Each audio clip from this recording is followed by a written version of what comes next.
রাম, তোমার তো এবার কপাল খুলে যাবে গো। কেন দাদা? তোমাকে নিয়ে দল একটা ডিসিশন নিয়েছে রহিম।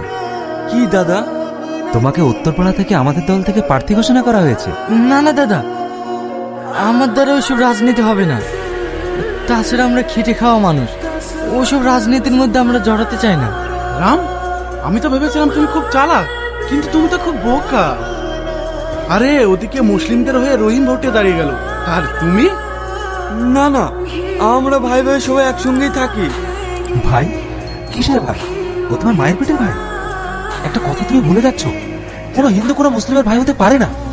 তুমি একটা জিনিস ভুলে যাচ্ছ, কোনো হিন্দু কোনো মুসলিমদের ভালো চোখে দেখে না। না না, ও আমি বিশ্বাস করি না। আমরা এক থালাই খাই, একসঙ্গেই থাকি। আরে এ তো পুরো পাগল দেখছি। একটা কথা